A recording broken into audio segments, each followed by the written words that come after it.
Welcome to Take a Wonder with Shebs. Now, my guest today is Drea Castro. Drea is multi-talented. She is a producer, actress, documentary maker and photographer who is passionate about travelling. We talk about her work and how she incorporates travel with her busy schedule and why travel means so much to her. So let's take a look. Hi Drea, how are you? It's great to have you on. Thank you. Thank you for having me. I really appreciate your time. I know you've got a very busy schedule, so thank you for coming on. So for people who don't know who you are, just explain briefly your description, I would say. For me, I do a lot of stuff in front and behind the camera. I host the travel podcast called Roaming the Earth.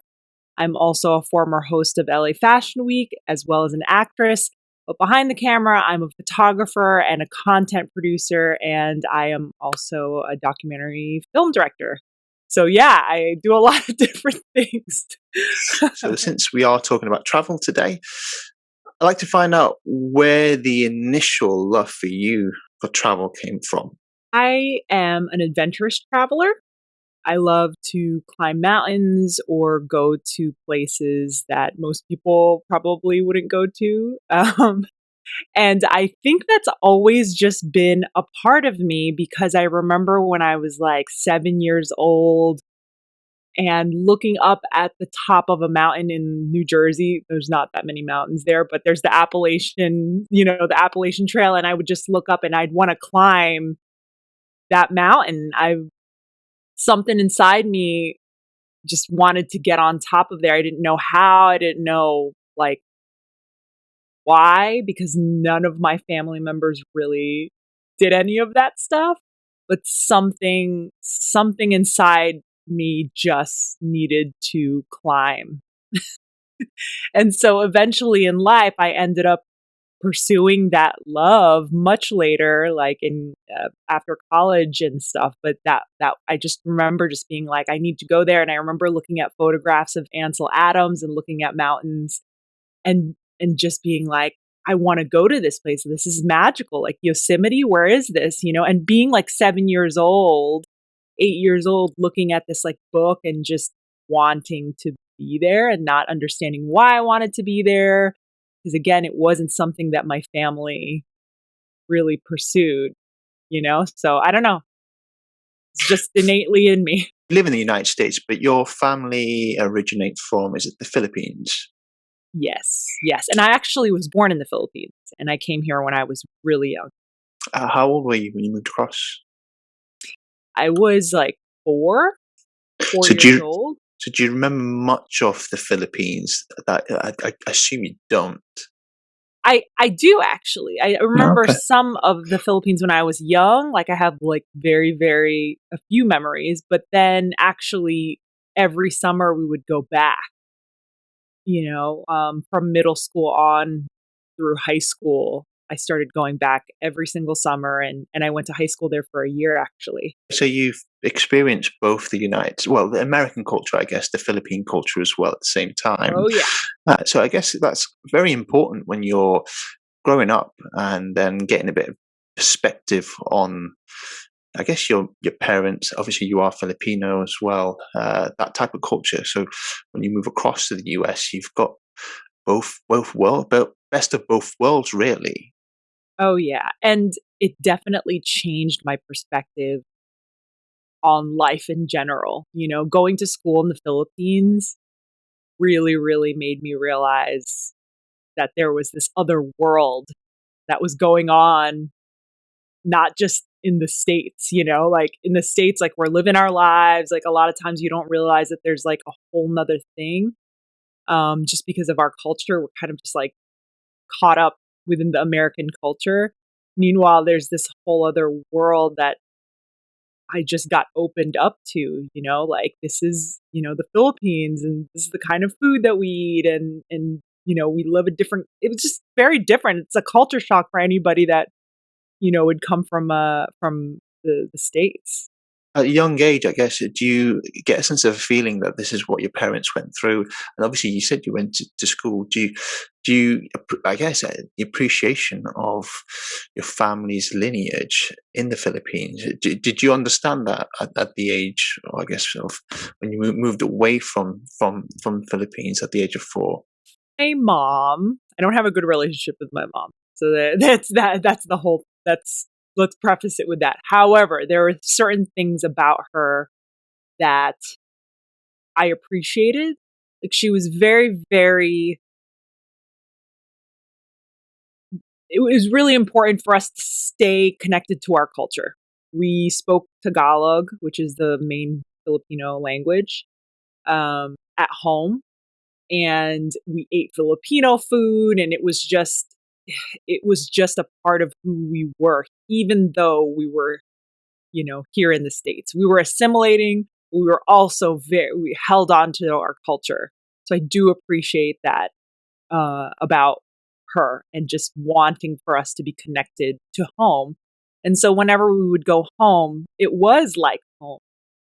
There was this thing that I just felt like, yes, like I lived in the States, but there was also this dual life. And I think I still have that to this day, where it's like I feel so connected to the Philippines, especially when I went to school there. My mom was trying to scare me. She had me go to like a public school, and public schools there are not nice. Like you want to go to a private school because they're rough. They're not like, our chairs and our desks were like kind of like not great. Like everything about it was just the complete opposite of an American education system. But I loved it. I ended up loving it, and I ended up having friends till now that I talk to on a regular basis. And they're, it's just a whole nother a whole nother perspective that I just really appreciate. And it feels like home when I'm there. It also feels like home when I'm here, but I have this dual life that goes on to this very day. So We know you mentioned, obviously, you do quite a lot of creative stuff, and you were into the world of acting. What was your education in then, I guess, towards the highest level? I have a bachelor's degree in theater. Oh, I was okay. supposed to go into like musical theater, and I did directing and stage managing, and I thought that was going to be my trajectory. I always have had my hands dipped in the creative field, always. Like even in high school, like I loved singing. Like I was always a singer when I was like very, very young, and I thought I was going to become a singer. And then one day my friends asked me to audition for like a musical. And I was like, I don't act. And they're like, no, no, you should. And then I fell in love with it. But then at the same time, I was also doing photography. So it was just like hand in hand. I've always been in front and behind the camera. It's just like almost seamless. I've always loved both. And like I said, even as a kid, I would look at photographs of Ansel Adams and just being like, how did he take this photograph? Like, where is this place? How do I take this shot, and it's just so strange, like always just loving that creativity, storytelling. I don't know how it works in Hollywood. Did you have to get yourself an agent? Did you start auditioning for roles? Is that how it works? Okay, so when I was in college, like I said, I did directing and stage managing, so I didn't know what way I was going to go, but I knew that I was going to go into the entertainment field. I thought it was going to be theater, you know? And so and that's why I was in New York. I lived in New Jersey. I worked in New York, and I actually interned for a talent manager, and we're still good friends. His name is Albert Vermont. Um, he taught me what happens behind everything, like how to submit for things and headshots, what they should look like. And he was just starting out his agency at the time, and now he's like huge. But he taught me the very basics, and from there I had a manager because of that. He represented me. And I also went into starting my own theater company, and I had a theater company that did off Broadway shows, and I ran that for like, I did like 3 different shows, and then I was like, I hate this. Like, I don't ever want to do theater ever again. This is so crazy. These are long hours for very little reward, and I just don't want to be around people for like months on end. Like the same people for 12 hours. Like, and that's when I decided that I wanted to do film, because that's like quick. You don't have to, be with them for the next 2 years of your life if you're doing, a show. And I just left theater. Like, it literally turned me off to theater. Producing theater turned me off completely to it. Did you sell it all completely and just say thank you very much? I just was like, bye. Like, you know what I mean? Because I was the one throwing the shows. I was putting together Of the shows. course. So without me, it wasn't anything, like it wasn't going to be anything. For you actually love the traveling aspect of it. So where did that all sort of start for you then? What's once you started acting? Not like, actors don't usually travel too much. Like, sometimes they do, usually you're in Los Angeles, that's where you're shooting your thing. I've been fortunate enough to be able to travel from time to time, but it's definitely not a constant. Um, the first time I ever traveled solo was, I got flown out to England, to the UK, for this show called Masterclass. And they had, this was back in 2000 and, 2007, 2008. They flew 5 different people out, 5 different women, 5 different men, so 10, and some were local to England, so not everyone flew. And they were all in a house, and we were all competing for a role in a film, a leading role in a film, and we were the finalists out of everybody in the world.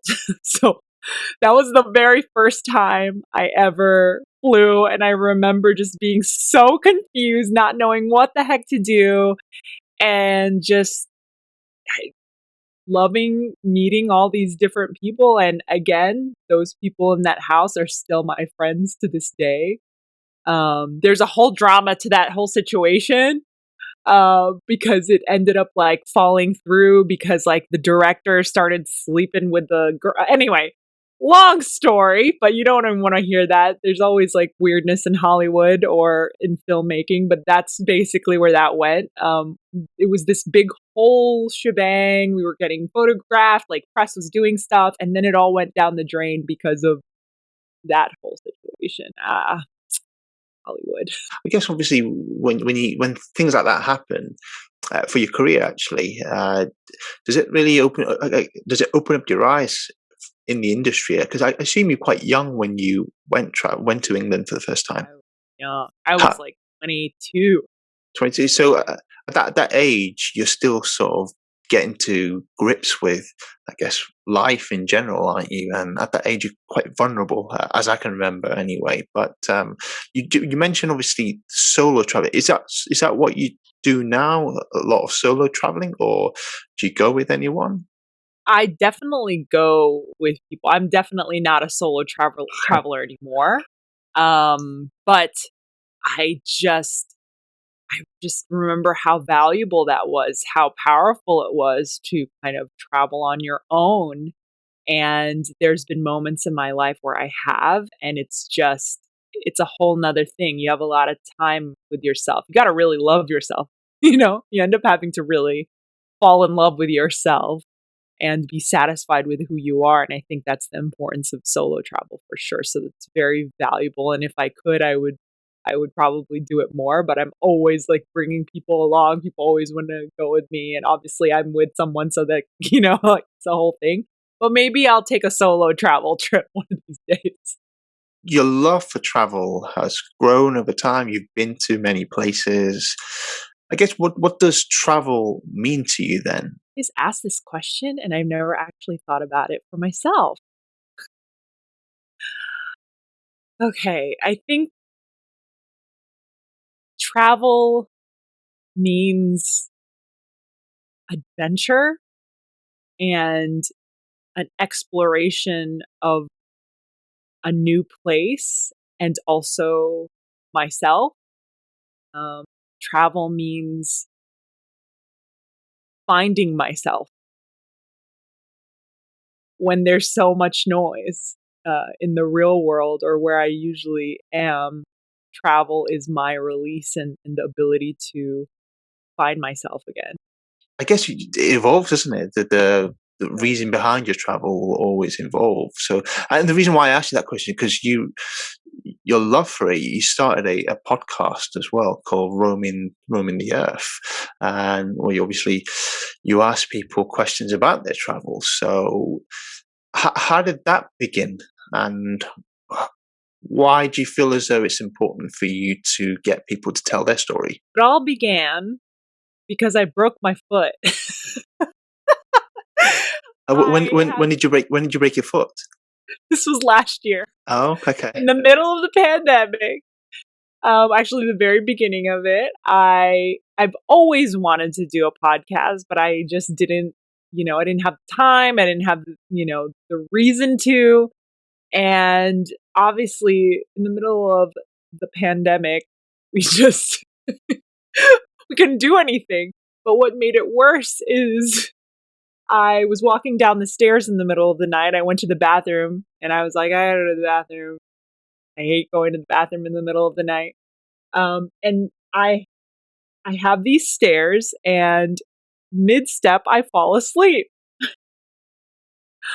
I fall asleep and I break my fifth metatarsal, and it would crack, and I screamed bloody murder, and then I broke my foot, and so I couldn't move. I literally couldn't do the things that you would do during the pandemic, which is bake, redo your house, like do all the physical things that you usually don't have time to do. I couldn't do any of that. I had to sit down. And so this was an opportunity to feel connected to other people, learn from other people, and then in my head feel like I was traveling. And I literally decided that I was going to start a podcast, and within like a week and a half I had my first interview.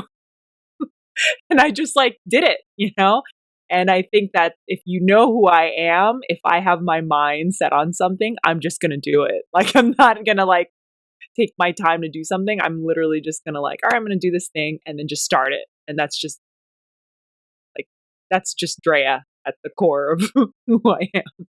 I hope your foot's now back to sort of normality. Yes. You've got it back.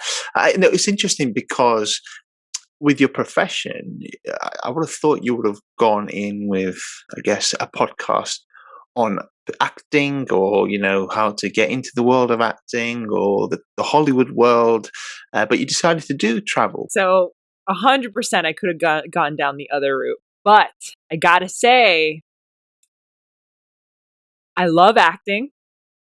I love directing and producing and creating content and stuff. But even on my Instagram, I don't have my work on there or my acting. Sometimes I do, but really what I'm most passionate about, the core of who I am, I find, like I said, I find myself when I travel.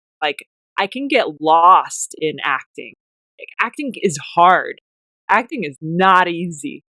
And directing and producing, not easy. They're labors of love. You gotta be really passionate about it. You gotta it's just a lot of noise, and there's a lot of that comes along with our industry.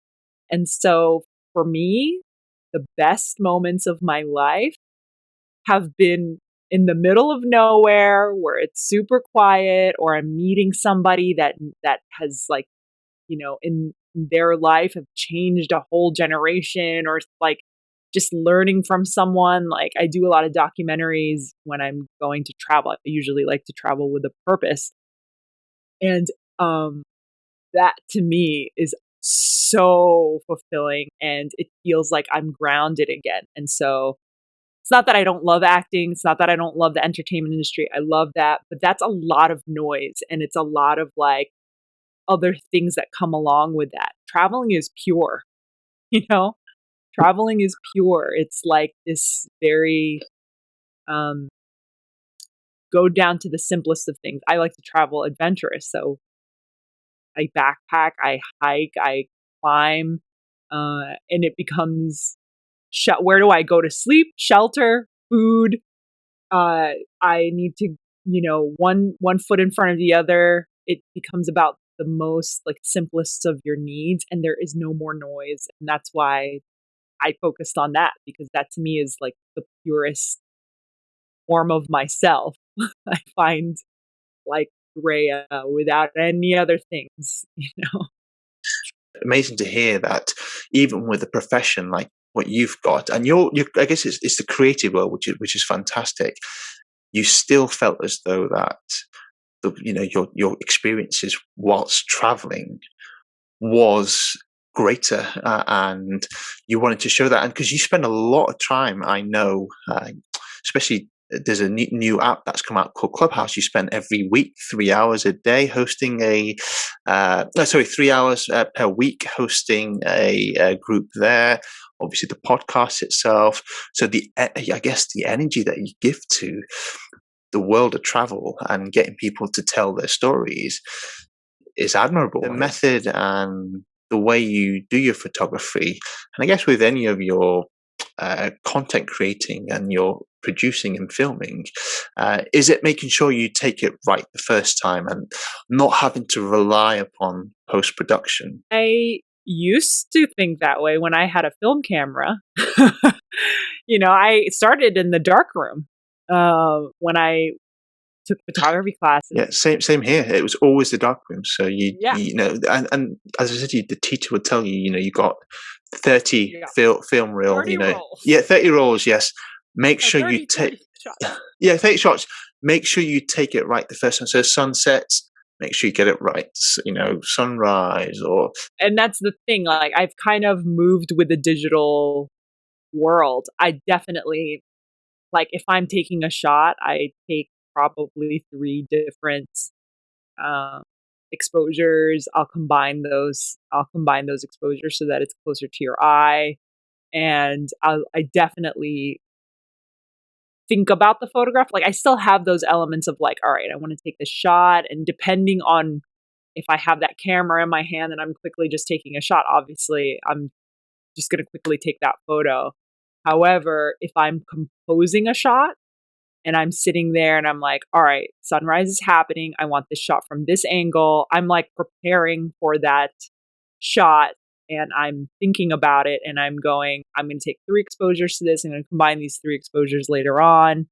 And I'm going to post process it because I want to be able to get, the exposure for me, the exposure for the sky, and then my mid-tone exposure. So I'm like thinking about all those things because one photograph may not necessarily get what you see with your eye.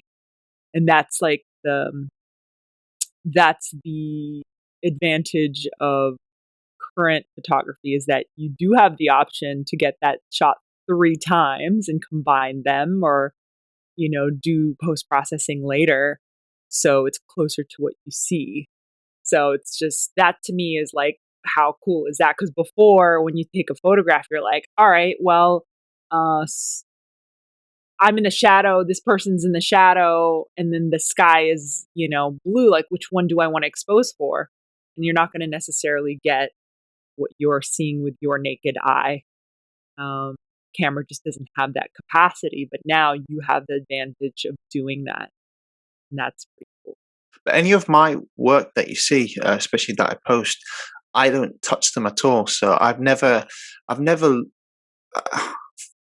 the big post-processing equipments are out there, but I never liked using them. So I think I've always kept with, you've got that chance to just take it. So whatever you see is actually the natural photo. So I don't touch any of them, and hopefully it looks okay. It's not too bad, but great.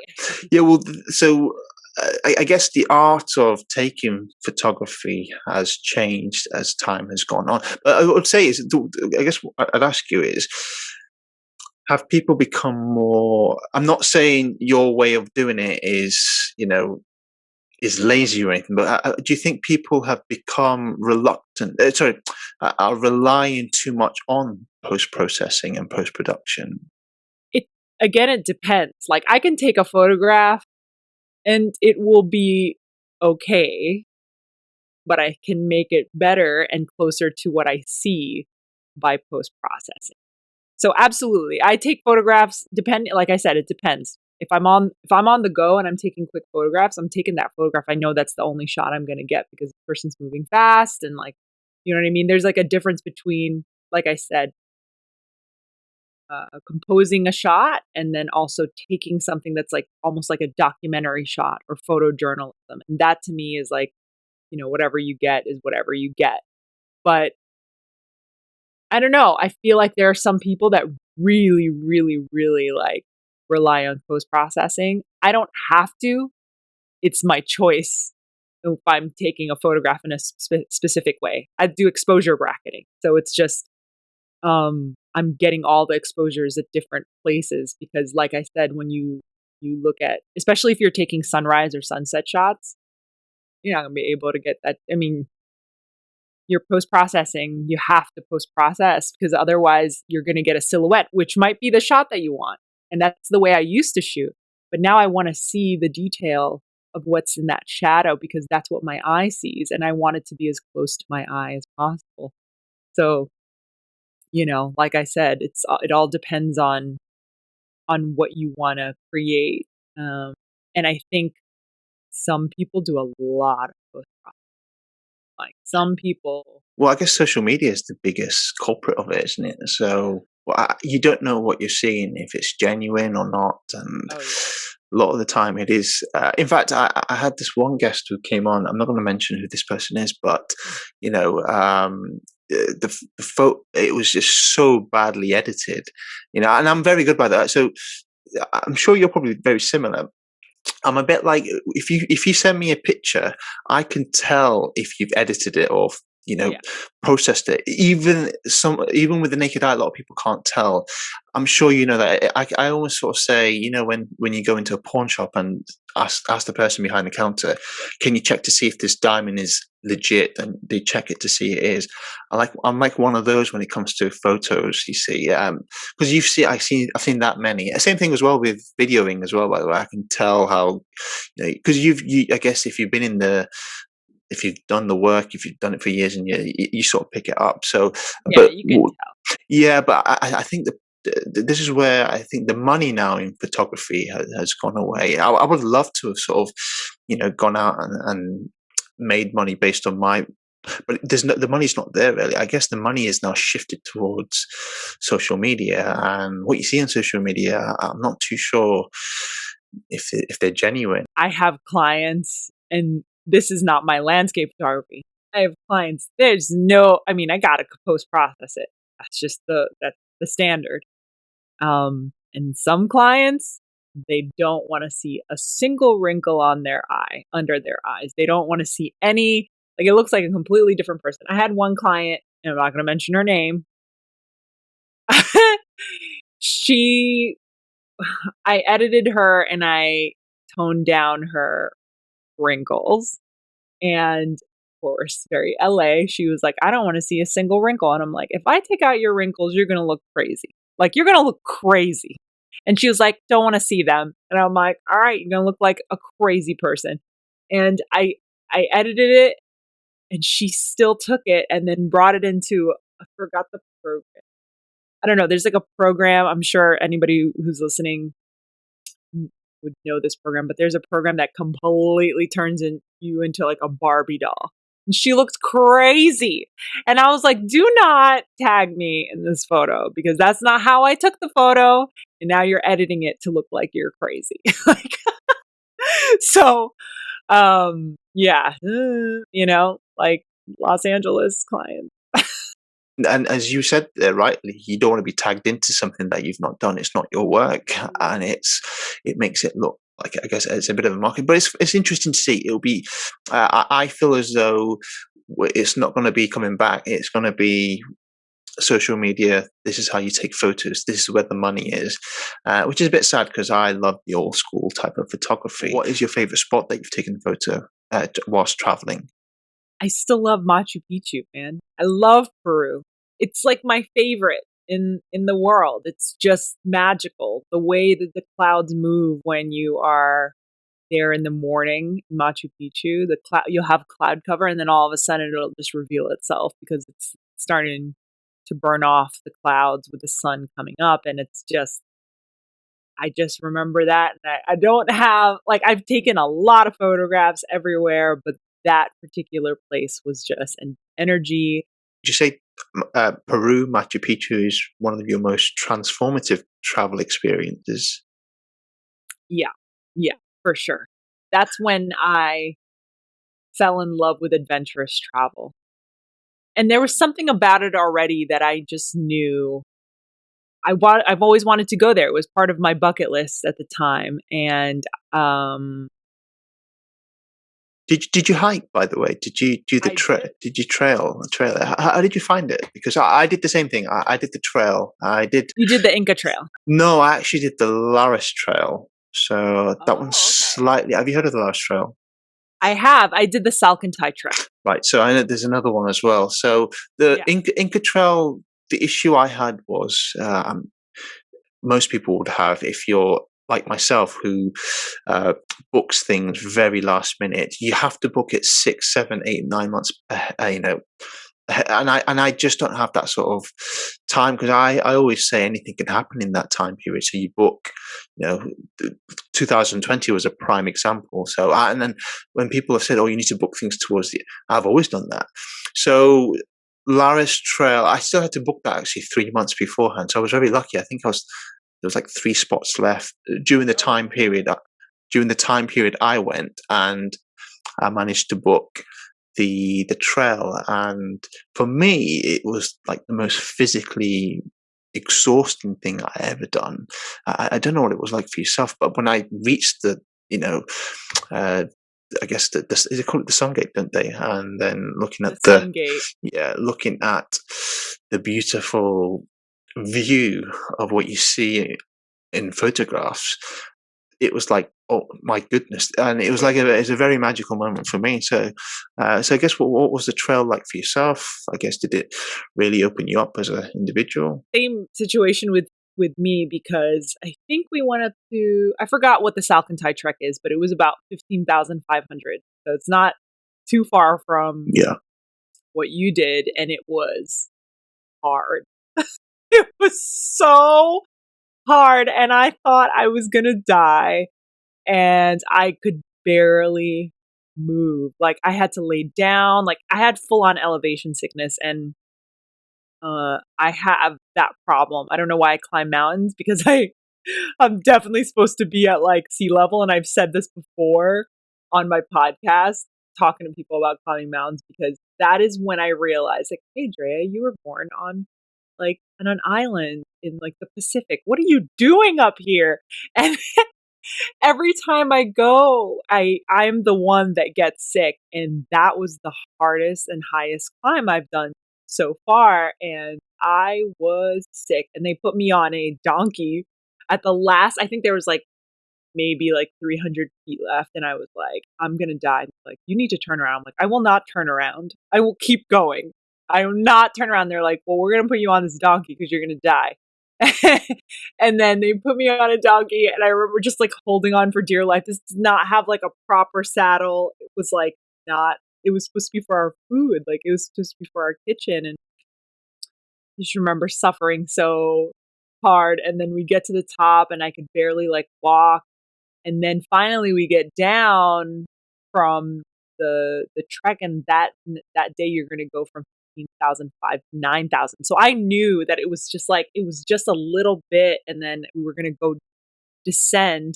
And I remember like getting hungry, wanting to drink water, like having like my systems starting to turn on again. And then me being able to like hike, because I was a really strong hiker. It was just my lungs couldn't catch up with the rest of my body. So I had a similar experience. It was so hard, but I loved it. And I would do it all again. to see that view, to experience all of that, like I just loved it so much, and it was really, really special. So I Do you know what? I don't think I suffered from altitude sickness. It was just dehydration that day, and I wish it was. it was. But dehydration is almost actually worse than the altitude sickness. And I remember uh, I remember walking hiking very slowly. So there were pacemakers and they were really fast. And I've got one friend actually. We stayed in touch since that time. It was about 5 years ago, and I think she went to the second base within like 2.5 hours, and it took me 7 hours. So you can imagine how experienced she was when she did it. But it was more the fact that I didn't have enough, and it was just physically exhausting. So not enough water, and it was just a physical drain.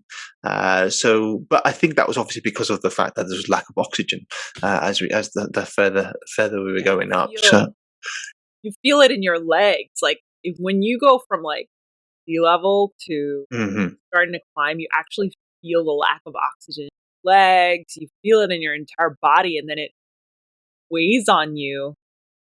So I mean, like I said, I was a strong hiker. Like I was like, that was the problem. I was going so fast, and you got to go slow because your lungs need to catch up with you. And I didn't realize, I was like, oh, I have a headache. It started off with like a little headache, and I'm trying to drink water, and then I lost my appetite. Next thing I know, I'm like, I got to lay down. I started taking naps on the trail because that's how altitude sickness, because it starts hurting. Like it felt like someone was squeezing the back of my neck. So you got it really bad then. Oh, I got it really bad. Like I'm talking like they wanted me to turn around.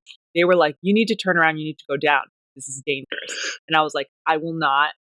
And they're like, you have to. And I was like, no.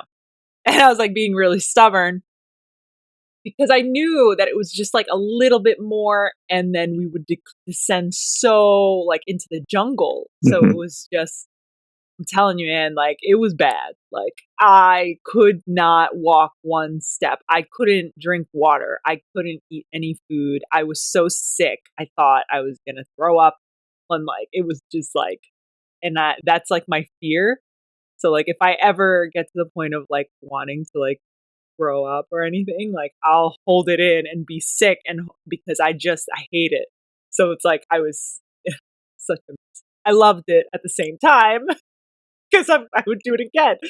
With your travels then, the destinations that you've gone to, have they always been warm places, or have you been to some? I guess Europe is very cold during the winter.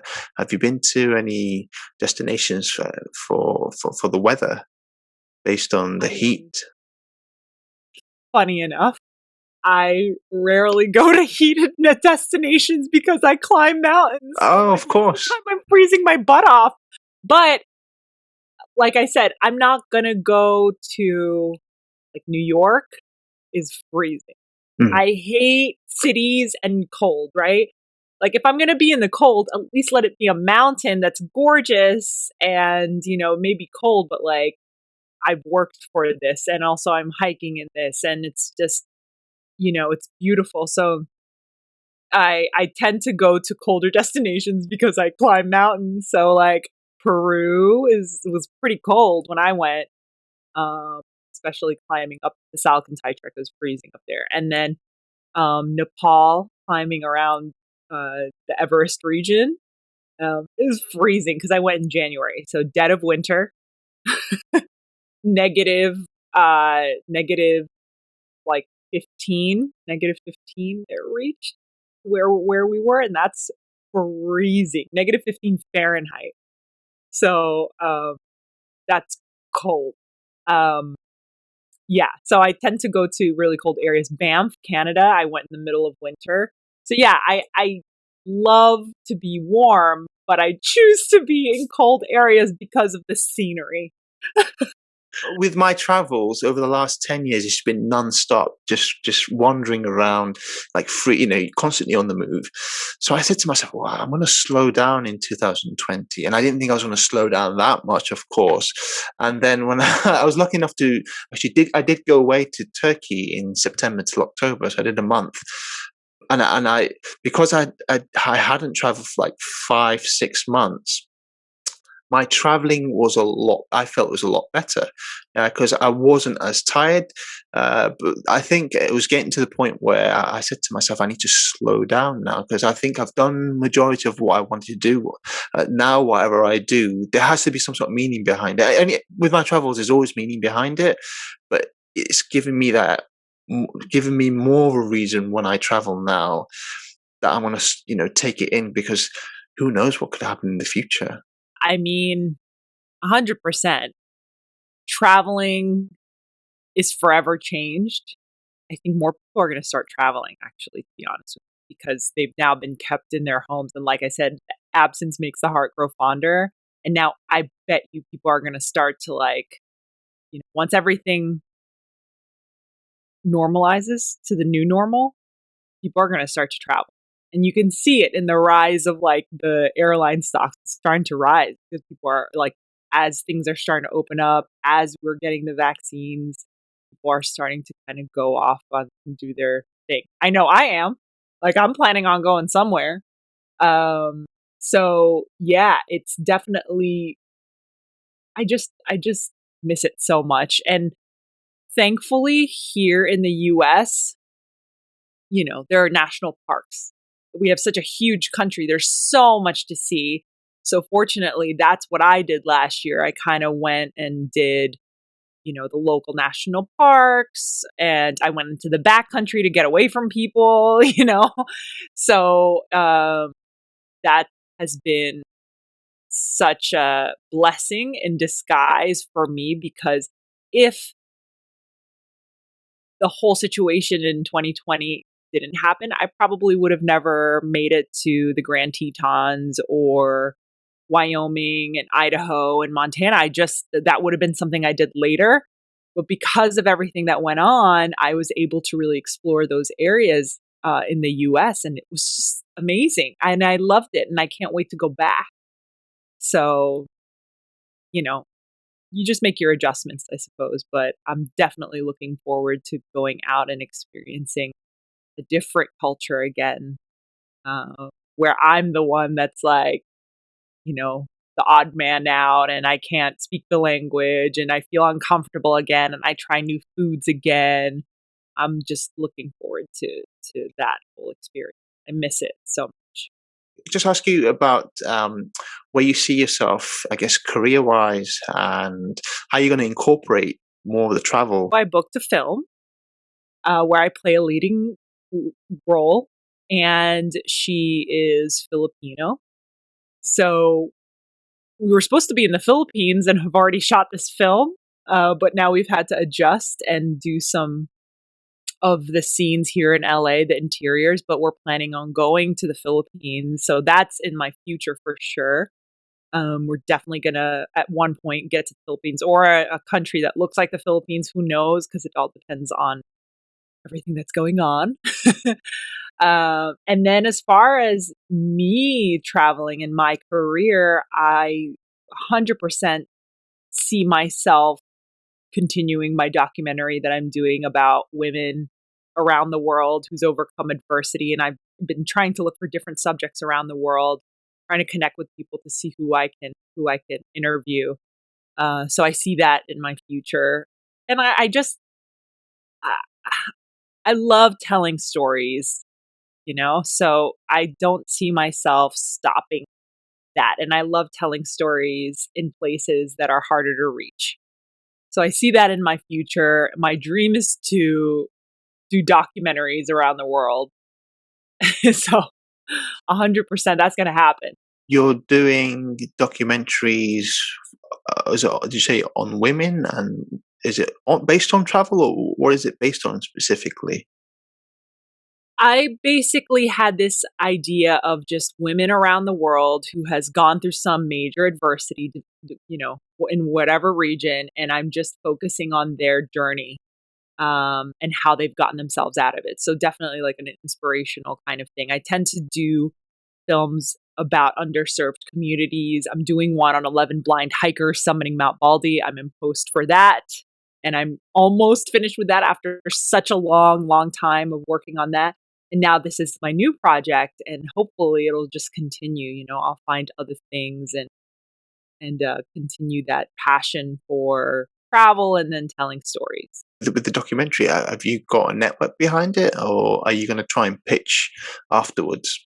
I'm definitely going to try to pitch afterwards. I'm basically, for example, my one in post production, I've been working on that for a really long time, and I've gone through like the ebbs and flows of a documentary, film, and it's coming to an end. And my goal is to get that into film festivals, and then have networks then, or whoever, distributors, purchase the film, and then see where that goes. But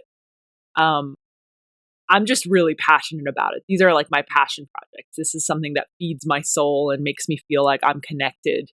Like I said, there's a lot of noise here in Hollywood. And when you do a documentary in the middle of a field in Nepal and you're shooting a woman and she's telling you how she, started a business despite all her circumstances, you end up not listening. You don't remember that noise. And that's why travel and doing documentaries is so amazing, because there is absolutely no one that can contact me right now. I'm in the middle of nowhere, and all I'm focusing on is this woman and how she's impacting me, and like how her story means something, and it's just like the best. And so if I can continue that, that's like amazing. Amazing. I wish you all the best with that. I can't wait for the documentary to come out, and your film as well. Listen, I'm going to let you go. It's actually flown by. I've still got tons. I could have asked you more questions, but I'm not. I can bring you back on another time. We can discuss more. So for part 2. But thank you very much. I really appreciate it, and I'll speak to you very soon. Thank you so much for having me, Jen. You're awesome. Take care. I love talking to Drea, such a fascinating individual. If you would like to follow Drea's career and what's in store for her next, you can do so by following her on all of her social media platforms. The details are on your screen now. That's it for Take One Those Shebs. I hope to see you all very soon. Until next time, bye for now.